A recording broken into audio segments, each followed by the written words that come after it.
J'ai fait une vidéo il y a une semaine sur un tuto, tu sais, où je t'explique comment construire un beat vite fait, voir les éléments qu'il y a. Donc bon, t'as vu la vidéo, je pense. Et si tu veux, en fait, il y a un truc qui est ouf, c'est qu'on m'a dit, ouais, Iséo, en fait, on comprend pas ce que tu dis, on comprend pas les termes employés dans tes vidéos. Je me dis, oh là là là là là là, c'est pas possible, tu vois. Je me dis, c'est pas possible, je suis con, tu vois. J'ai pas expliqué vraiment les mots en fait de ce que je dis. Donc là, écoute, je vais te faire une vidéo, je vais l'appeler vocabulaire. T'es teubé, mais qu'est-ce que tu fais là? Je vais t'expliquer vite fait. Donc ça, piano. Non, allez, sérieuse. Donc comme tu peux t'en douter, tu sais, t'as tellement de mots dans la prod que je vais certainement en oublier quelques-uns. Mais bon, c'est pas grave, tu vois, je vais te dire les plus essentiels. Ceux que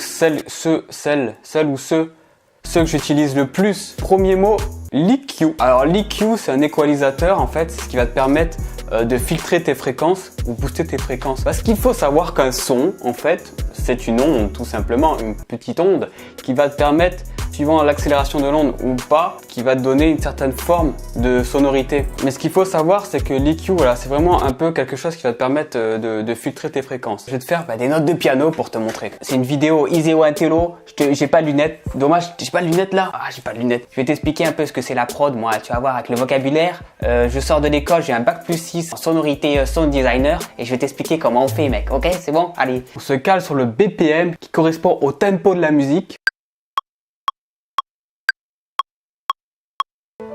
T'as le piano, tu entends derrière là?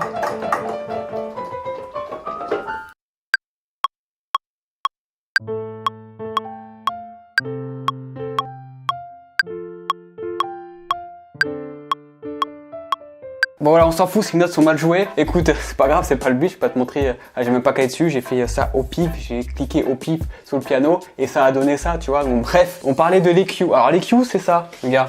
Tu vas dans tes effets, tu cherches EQ8 ou EQ3 ou EQ ce que tu veux. Tu fous sur ta piste. Donc ça, ce qu'il faut savoir, tout ça là, tout ce truc, ce machin bidule chouette là, c'est la piste.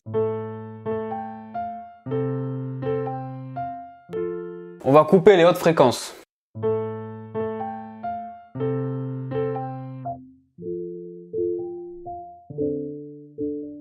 Là où on va couper les basses fréquences.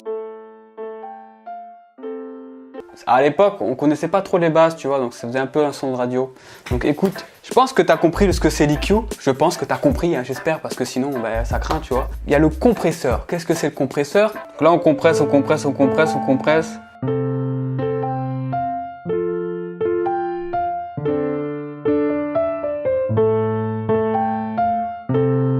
Ouais, donc voilà, le compresseur, c'est un outil qui va te permettre de rendre ton son plus chaleureux, entre guillemets. Après, je te dis, je vais pas rentrer dans la théorie, parce que si je commence à rentrer dans la théorie avec les compressions parallèles, les multibandes dynamiques, etc., je pense que tu vas te perdre. Alors moi, je vais te conseiller d'écouter juste que la compression, c'est un fait de pouvoir tout simplement rendre ton son plus chaleureux et bien plus présent dans ta production. C'est bon? Suivant. La reverb, tu vas voir, tu vas kiffer. Pas de reverb, avec reverb. Pas de reverb, avec reverb.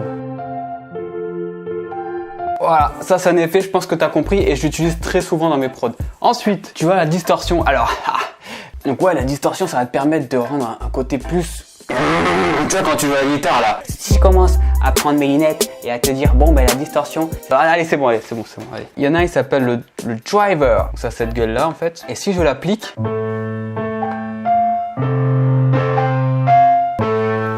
Toujours dans l'abus, mec. Bon, je vais pas mettre à fond parce que voilà, mais je pense que tu as compris. Après, faut bien doser en fait dans ton son pour pas qu'il y en ait trop. Donc tu vois le chorus. Alors je sais pas comment on dit, moi je dis le chorus, voilà tout simplement. Qui a donné un style plus chaleureux, plus chelou space, tu vois. Écoute, j'enlève la fucking distorsion et ensuite je rajoute le chorus.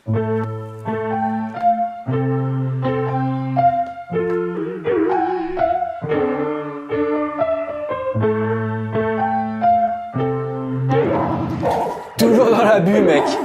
Ah, ça fait un son chelou, tu vois. Voilà, donc dans la production, il faut que tu saches que beaucoup d'effets sont utilisés pour permettre justement de créer de nouveautés ou de nouveaux styles, de nouvelles basses, de drums, des styles un peu chelous. Je vais te montrer aussi, t'as le phaser.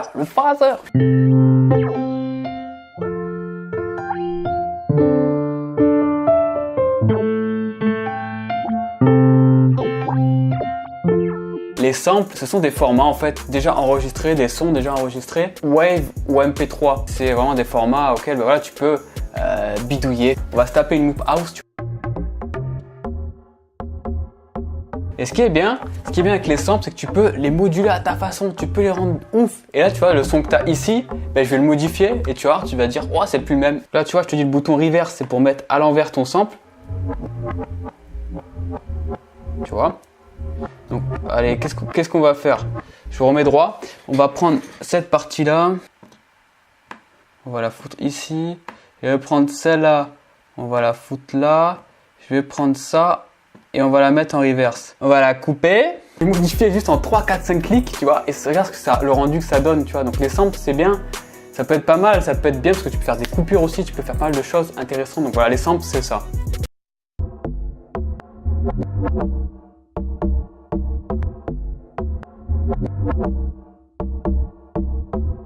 Donc voilà, je pense que c'est bon. Je t'ai dit à peu près tous les termes, tout ce que je t'ai dit dans les vidéos précédentes. Dernière, il me semble, si j'ai pas oublié. Après, bon, tu sais ce que c'est un volume, hein, tu sais ce que c'est, les trucs basiques, je pense. Si j'ai oublié certaines choses, écoute, je vais te faire une deuxième vidéo et on va voir ensemble. Faire vocabulaire version 2, tu vois, les oublis ou je sais pas, tu vois, on va trouver un truc sympathique. Écoute, je pense que j'espère que t'as kiffé, tu vois. Et j'espère que maintenant, quand tu vas écouter mes productions, et ben tu vas mieux comprendre maintenant. Il n'y a plus de dire ah je sais pas ce que tu dis, je peux pas apprendre. Je ne sais pas ce que tu dis, je vais pas apprendre. Maintenant tu apprends. J'espère que tu as kiffé et puis voilà, je te dis la prochaine vidéo arrive sur notamment le deuxième tuto sur l'arrangement du son. Je vais te faire, tu sais, j'ai fait construire le son. Là je vais t'arranger le son. Écoute, tu vas kiffer ou quoi? Et puis cette mèche, je sais qu'elle me casse les couilles. Je remets la mèche. C'est chiant, hein, tu vois, t'es marre, regarde, je me suis coupé les cheveux, tu sais, j'avais une couette avant là. Et suis-moi sur YouTube, suis-moi sur Insta, suis-moi où tu veux, mec, je pense que tu vas kiffer parce que tu sais, moi dans ma tête, des fois, je suis pas très net. Allez, je te dis bye bye.